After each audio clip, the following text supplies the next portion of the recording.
오늘 본문 속에 등장하는 여인은 예수님께로부터 아주 특별한 칭찬을 받습니다.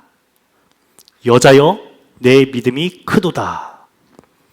여기에서 큰 믿음이란 무엇을 의미하는 것일까요? 기도를 많이 하는 사람? 성경을 많이 하는 사람? 종교 생활에 열심인 사람? 이들을 의미할까요? 물론 이러한 모습들 역시 매우 아름답고 중요합니다. 그러나 예수님께서 보시는 큰 믿음의 기준은 우리가 바라보는 것과 다르다는 것을 오늘 말씀을 통해 깨달을 수 있습니다. 예수님께서는 이 여인을 향하여 내 믿음이 크도다 라고 말씀하시면서 곧이어서 이렇게 말씀하십니다. 내 소원대로 되리라.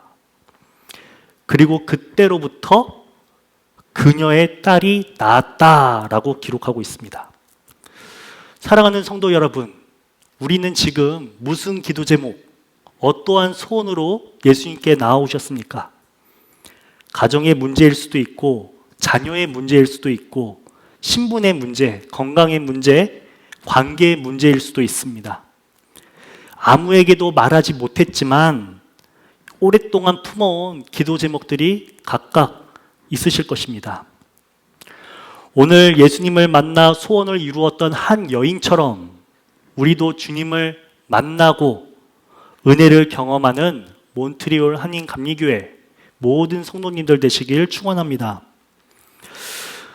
그렇다면 무엇 때문에 예수님께서는 이 여인의 믿음을 보시고 내 믿음이 크도다라고 말씀하셨을까요? 오늘 말씀을 통해 이 여인이 예수님께 나아가 소원을 이루기까지의 여정을 살펴보고자 합니다. 그리고 그 여정 속에서 예수님께서 말씀하시는 큰 믿음이 무엇인지를 깨닫고 우리 역시도 그러한 믿음으로 세워지기를 간절히 원합니다. 설교를 시작하면서 오늘 본문에 관한 몇 채의 성화를 보여드리고자 하는데요. 저는 늘 말씀을 묵상하면서 그 본문을 다룬 성화들이 무엇이 있나 이렇게 검색을 해봅니다. 성화를 통해서 당대의 화가들이 어떻게 예수님을 만났고 하나님의 은혜를 경험했는가, 이러한 은혜들을 그들이 그려놓은 캔버스를 통해서 살펴볼 수 있고 또 설교를 준비하거나 개인적으로 묵상하는 데 큰 도움이 되기 때문입니다. 첫 번째는 장 제르맹 드루의 예수와 가나안 여인입니다. 가운데 예수님이 계시죠. 좌측에 여인이 있고요. 우측에 제자들이 그려져 있습니다. 다음 성화를 보면 카라치에 그리스도와 가나안 여인인데요. 좌측에는 가나안 여인이, 우측에는 예수님과 제자가 그려져 있습니다. 다음 성화는요, 제임스 티소가 그린 가나안 여인, 수로보니게 여인인데요. 이 제임스 티소라고 하는 이 화가는 프랑스 태생이고 영국으로 이민해서 살았다고 합니다. 50대 이전까지의 삶은 그 당시 부유층의 사진이 없었으니까 부유층의 여성들의 이 패션 이런 것들을 그림으로 그리는 일을 했었는데 50대 때 하나님을 만나고 은혜를 경험하고 회심하면서 그 이후로부터는 성화 그리는 일에 힘썼다고 합니다. 다른 성화들과 달리 제임스 티소를 통해서 엿볼 수 있는 특징이 하나 있는데요. 예수님의 모습이 이전과 다른 성화들과 다릅니다.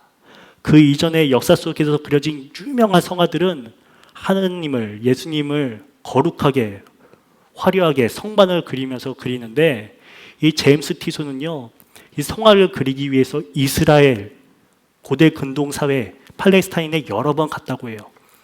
그래서 이전에 성화들을 그린 화가들과 달리 서양인의 모습으로 그린 예수님, 서양인의 모습으로 그린 여러 성경 인물, 서양의 유럽 사회를 건물들 양식 이런 것들을 다 내려놓고 본래의 그 당시 이스라엘의 모습과 삶의 양식, 의복 이런 것들을 집중해서 관찰하고 신약 성경에 대한 내용을 350편의 화폭으로 담아냈다고 합니다.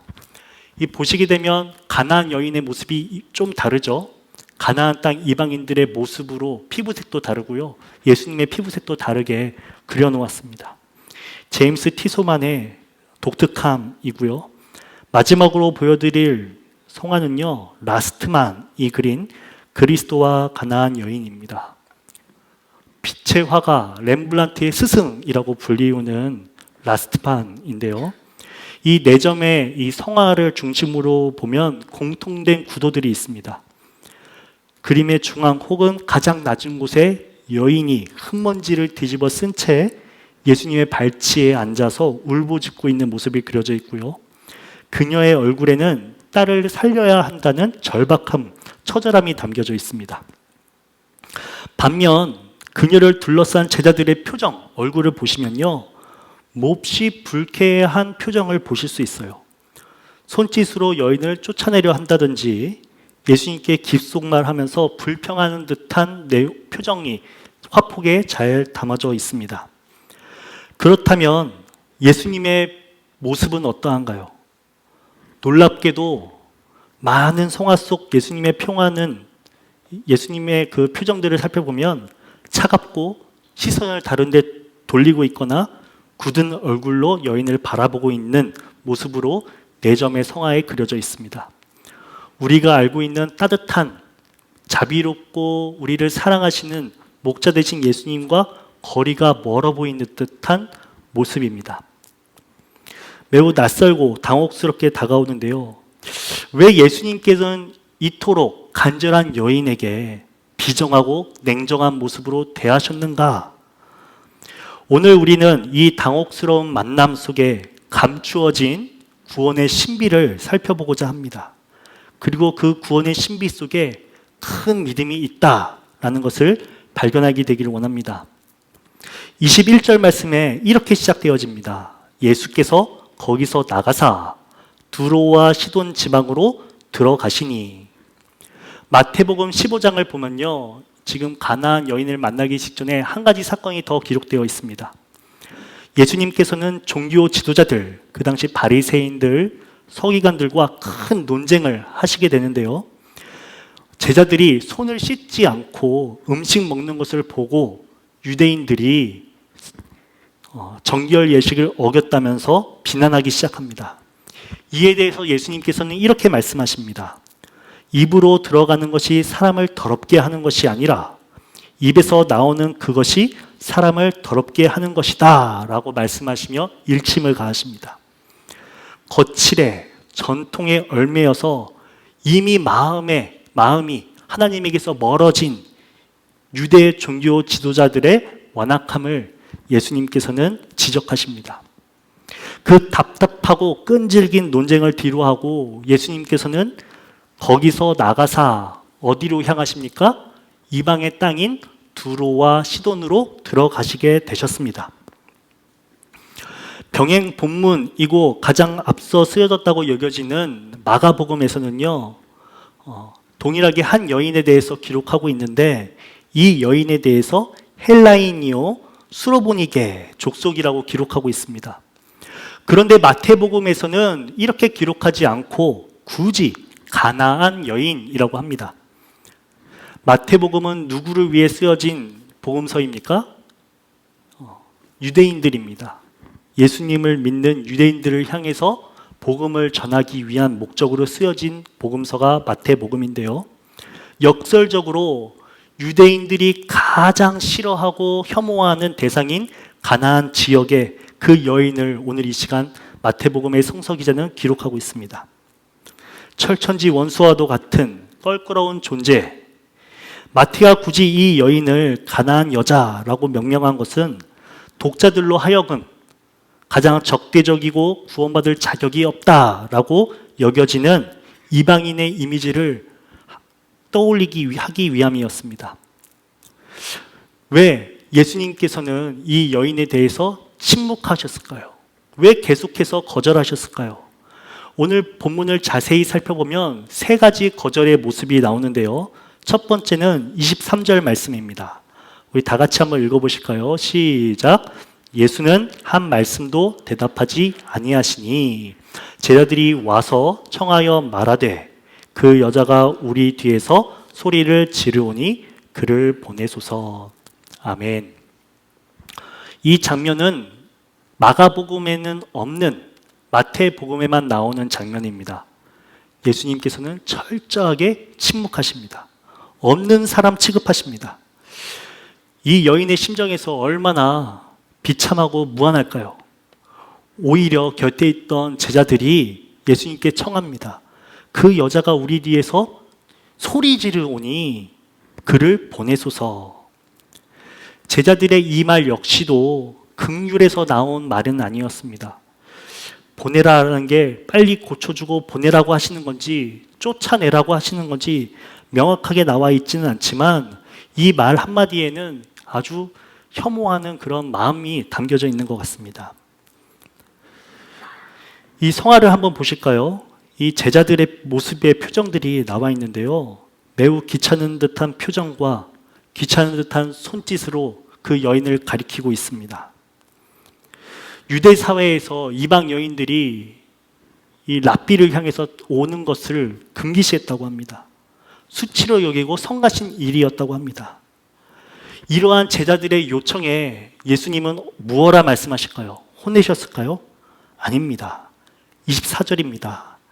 24절에는 예수님께서 이렇게 말씀하십니다. 나는 이스라엘 집에 잃어버린 양 외에는 다른 데로 보내심을 받지 아니하였노라. 제자들의 재촉에도 예수님은 단호하게 선을 그으십니다.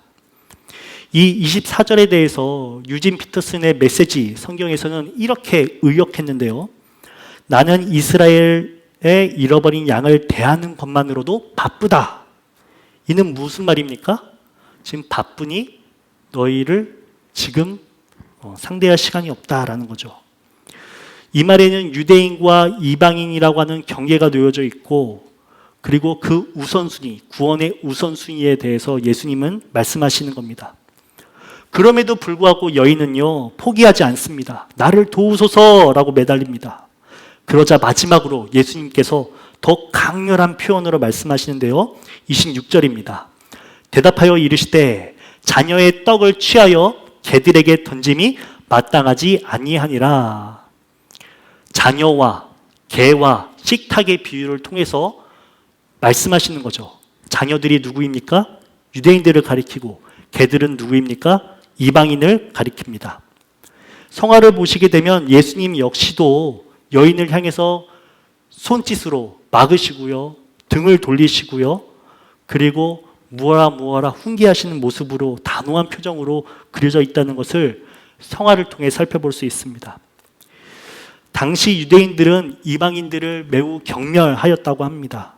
그래서 쿠온이라고 하는 사나운 들깨들, 밖에서 쓰레기를 주워 먹는 들깨라는 단어의 쿠온이라고 불렀다고 하는데 이는 매우 모욕적인 욕설이었습니다. 그런데 오늘 우리가 본 이 구절에는 이 쿠온이라는 단어 대신에 쿠나리온, 집에서 기르는 반려견, 강아지라고 하는 그 단어를 통해서 쓰셨는데요. 그래서 새한글 성경에서는 이 개라고 번역하지 않고 강아지라고 번역했습니다. 그럼에도 불구하고 이 표현 역시도 이방인을 향한 모욕적이고 경멸적인 표현임에는 틀림이 없습니다. 여기에서 우리는 한 가지 의문이 듭니다. 왜 예수님께서는 이 여인을 향하여 침묵하시고 혐오적인 표현까지 써가시면서 거절하셨을까? 그 의도는 무엇인가? 라는 것입니다. 이에 대해서 많은 성서학자들도 다양한 해석을 하고 있고요. 역사적으로도 보면 초대교회 교부들 역시도 이 본문을 통해서 예수님의 이 마음이 무엇이었을지에 대해서 다양한 해석을 했습니다. 그 중에서 초대교회의 안디옥 학파에 속한 동방에 있는 교부 요한 크리소스토모스라고 하는 성자는 이렇게 말했습니다. 예수님은 그녀를 모욕하거나 거절하기 위해 침묵하신 것이 아니다. 오히려 그녀 안에 있는 믿음의 보석을 모든 제자들과 무리 앞에 드러내기 위해 그녀의 믿음이 얼마나 위대한지 시험하시려고 무대를 만들어 주신 것이다. 그렇습니다. 우리도 살다 보면 하나님의 음성을 듣지 못하고 침묵을 경험할 때가 있습니다.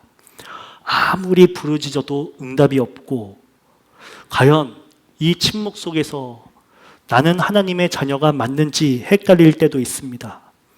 구원의 은혜에서 나는 소외되지 않았는가라고 깊은 절망감에 사로잡힐 때도 있습니다. 그러나 교부의 이 통찰처럼 침묵과 거절의 시간은 우리의 믿음을 연단하여 가장 순수한 금으로, 정금으로 만들어내는 하나님의 숨은 섭리일 수 있다라는 사실을 깨달을 수 있습니다. 지금 이 시간 주님의 침묵으로 인해 애타고 계신 분들이 있지 않으십니까? 오늘 이 시간 주님의 섭리를 신뢰하면서 주님의 때에 주님의 방식으로 우리를 회복시키시고 변화시키시는 신실하시고 놀라우신 주님의 손길을 경험하는 저와 여러분들 되시기를 소망합니다. 믿음이 크다고 이 여인이 칭찬받은 이유는 무엇이었을까? 이에 대해서 살펴보기 원하는데요. 먼저 이 여인이 처한 상황을 생각해 볼 필요성이 있습니다. 그녀에게는 적어도 3가지의 소외가 있었는데요. 첫 번째는 여성이라고 하는 성별의 한계가 있었습니다. 두 번째는 가난한 사람이라고 하는 민족적인 한계가 있었고요. 마지막으로는 귀신 들린 딸을 둔 어머니. 사회적 시선이 어땠겠습니까? 동네 사람들이 그 어머니를 보면서 말이라도 건넸겠습니까? 아, 저 가정은 저주받은 사람의 가정이다. 말이라도 섞으면 안 된다. 그 귀신이 우리 가정에도 옮겨질 것이다. 따라서 혐오하고 배제하고 그와 낯을 마주하고 대화하는 일조차 꺼렸을 것입니다. 그런데 이 여인이 이 시간 예수님이 우리 동네에 오신다는 소식을 듣고 그런 모든 한계, 소외, 경계를 뚫고 예수님께로 달려 나아옵니다. 예수님의 행동, 제자들의 행동, 사회적인 통념을 반영하는 것입니다.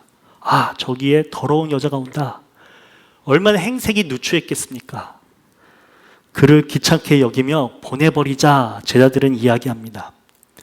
그것을 다 알았습니다. 그러나 그 여인은 물러서지 않습니다. 왜 그렇습니까? 자신의 병을 낫고자 하는 것이 아니잖아요. 딸의 그 질병, 귀신 들린 그 엄청난 그 질병으로부터, 그 상태로부터 구원받게 하고 싶어하는 이 모성애가 그 어머니한테 있었기 때문입니다. 그래서 그녀는 예수님께로 달려 나옵니다. 그리고 첫 번째 목소리가 22절에 들리는데요. 그녀는 이렇게 말합니다. 주 다윗의 자손이여, 나를 불쌍히 여기소서. 내 딸이 흉악하게 귀신 들렸나이다 하되.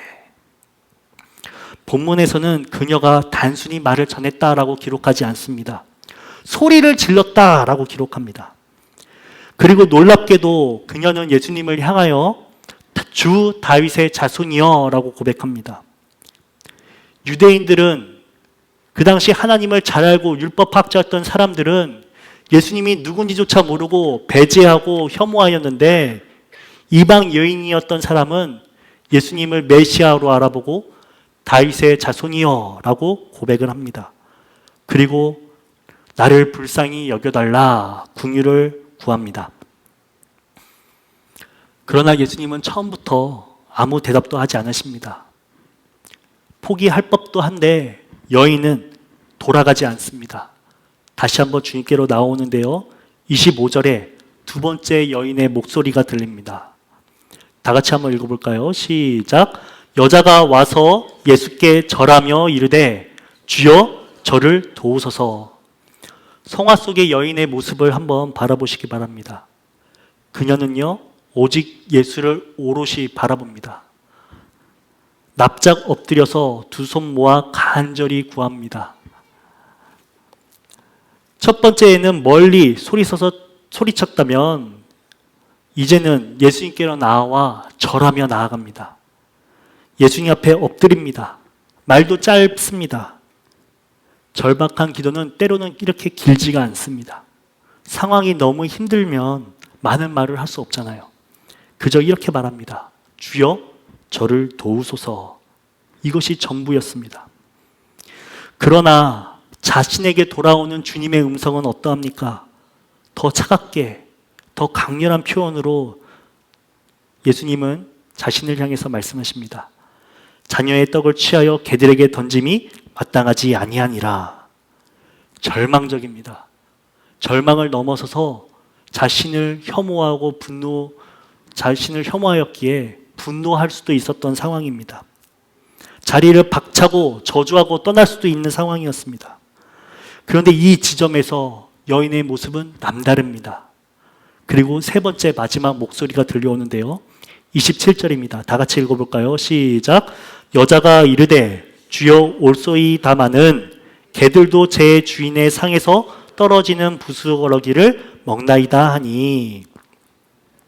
이 여인은요, 예수님의 말을 부정하지 않습니다. 반박하지도 않습니다. 화를 내고 돌아서지도 않습니다. 오히려 예수님께서 사용하신 식탁과 자녀와 이 개의 비유를 그 속으로 들어가서 그 비유로 말합니다. 이 여인의 큰 믿음이 이 한마디에 담겨져 있습니다. 그녀는요, 예수님의 은혜가 얼마나 큰지를 알았습니다. 믿었습니다. 그녀는 나는 은혜 받을 만한 사람입니다 라고 주장한 것이 아니죠. 오히려 주님의 부스러기라도 좋습니다. 주님의 은혜라면 그 부스러기만으로도 내 딸을 살리시기에 충분합니다 라고 고백합니다. 그래서 앞서 교부들은 이 여인의 모습을 통해서 한 가지 키워드를 발견합니다. 바로 겸손입니다. 하나님께서는 겸손한 자를 들어서 사용하시는구나. 예수님의 은혜가 이스라엘이라는 경계를 넘어서 이방인에게로까지 흘러갈 수 있다는 사실을 붙드는 놀라운 믿음의 고백이 담겨져 있습니다. 여기에는 우리는 이 여인을 조금 다르게 바라볼 필요가 있습니다. 성경에는 그녀의 이름조차 나와 있지 않아요. 당시 사회 중심에 서 있던 사람도 아니었습니다. 그러나 그녀는요, 자신의 이 경계 안에 갇혀 있었던 사람은 아니었습니다. 사람들의 시선, 제자들의 거절, 예수님의 단호한 침묵과 강렬한 메시지에도 멈추지 않았습니다. 계속해서 예수님께로 더 가까이 나아가서 간절히 간구합니다. 끝까지 은혜를 붙듭니다. 우리는요, 포기하잖아요. 감정이 상하면 등을 돌리잖아요. 다른 데로 가버리잖아요. 그러나 이 여인은 그렇게 행동하지 않았습니다. 이 여인의 당돌한 모습, 겸손한 모습, 끈질기고도 지혜로운 대답을 들으신 예수님의 반응은 15장 28절에 나와 있습니다. 다 같이 읽어볼까요? 이에 예수께서 대답하여 이르시되 여자여 내 믿음이 크도다. 내 소원대로 되리라 하시니 그때로부터 그의 딸이 나으니라. 큰 믿음은요, 모든 것을 알고 있는 믿음을 말하지 않습니다. 큰 믿음은요, 아무런 장애물이 없는 믿음도 아닙니다. 큰 믿음은 장애물보다 예수님의 은혜가 더 크다라고 말하는 그것을 믿는 믿음입니다. 침묵 가운데에서도 예수님을 놓지 않는 믿음이며 거절처럼 느껴지는 순간에도 다시 주님께 나아가는 믿음이 참 믿음, 큰 믿음입니다. 그리고 마침내 나에게까지 흘러 들어오는 하나님의 은혜를 끝까지 붙잡고 붙드는 믿음. 이름조차 남지 않은 한 가나안 여인이 보여준 이 믿음이 바로 그러한 믿음이었습니다. 그녀의 믿음은 자신의 딸만 살린 것이 아니라 하나님의 은혜에는 우리가 만들어 놓은 모든 경계, 이방인들에게까지 구원이 흘러가는 귀한 사건으로 기록되어 있습니다. 사랑하는 성도 여러분, 이제 말씀을 마무리하면서 다시 한번 이 가나안 여인을 바라보기 원합니다. 마태복음 15장 앞부분에는 하나님을 가장 잘 안다고 자부했던 사람들, 바리새인, 서기관들이 등장했죠. 그들은 율법을 잘 알았지만 자신의 전통과 기준 잘 알고 지키고 가장 종교적인 일에 시간을 많이 할애했던 사람들이었지만 정작 눈앞에 서 계신 예수님을 알아보지 못했습니다. 제자들은 어떠합니까? 예수님의 말씀을 직접 듣고 수많은 기적에 동참했지만 어려움이 찾아올 때마다 믿음이 흔들렸던 사람들. 그래서 예수님께서는 제자들을 향해서 여러 차례 말씀하십니다. 믿음이 작은 자들아, 책망하십니다.